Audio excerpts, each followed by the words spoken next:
شروع اللہ کا نام لے کر جو بڑا مہربان نہایت رحم والا ہے۔ اے کملی میں لپٹنے والے، رات کو قیام کیا کرو مگر تھوڑی سی رات، یعنی نصف رات یا اس سے کچھ کم قیام کرو یا کچھ زیادہ، اور قرآن کو اچھی طرح ٹھہر ٹھہر کر پڑھا کرو۔ ہم ان قریب تم پر ایک بھاری فرمان نازل کریں گے۔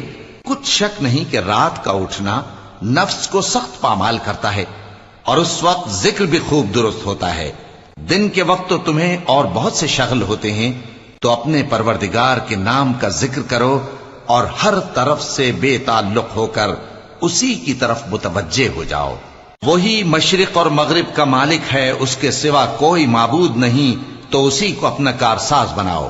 اور جو دل آزار باتیں یہ لوگ کہتے ہیں ان کو سہتے رہو، اور خوبصورتی سے ان سے کنارہ کش رہو، اور مجھے ان جھٹلانے والوں سے جو دولت مند ہیں سمجھ لینے دو، اور ان کو تھوڑی سی مہلت دے دو۔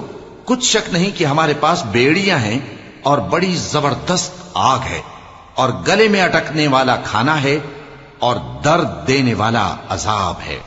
جس دن زمین اور پہاڑ کانپنے لگیں اور پہاڑ ایسے بھربھرے ہو جائیں گے جیسے ریت کے ٹیلے، اے اہل مکہ، جس طرح ہم نے فرعون کے پاس موسیٰ کو پیغمبر بنا کر بھیجا تھا، اسی طرح تمہارے پاس بھی محمد صلی اللہ علیہ وآلہ وسلم ایک رسول بھیجے ہیں جو تمہارے مقابلے میں گواہ ہوں گے۔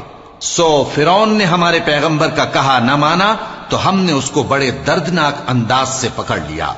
اگر تم بھی ان پیغمبر کو نہ مانو گے تو اس دن سے کس طرح بچو گے جو بچوں کو بوڑھا کر دے گا، جس سے آسمان پھٹ جائے گا۔ یہ اس کا وعدہ پورا ہو کر رہے گا۔ یہ قرآن تو نصیحت ہے، سو جو چاہے اپنے پروردگار تک پہنچنے کا راستہ اختیار کر لے۔ تمہارا پروردگار خوب جانتا ہے کہ تم اور تمہارے ساتھ کے لوگ کبھی 2/3 رات کے قریب اور کبھی آدھی رات اور کبھی تہائی رات قیام کیا کرتے ہو، اور اللہ رات اور دن کا اندازہ رکھتا ہے۔ اس نے معلوم کیا کہ تم اس کو نبھا نہ سکو گے، تو اس نے تم پر مہربانی کی، پس جتنا آسانی سے ہو سکے اتنا قرآن پڑھ لیا کرو۔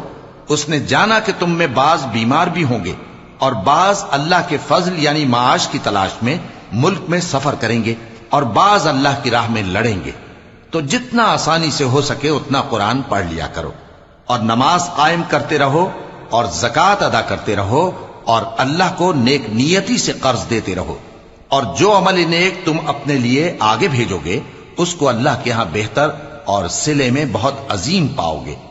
اور اللہ سے بخشش مانگتے رہو، بے شک اللہ بخشنے والا ہے، مہربان ہے۔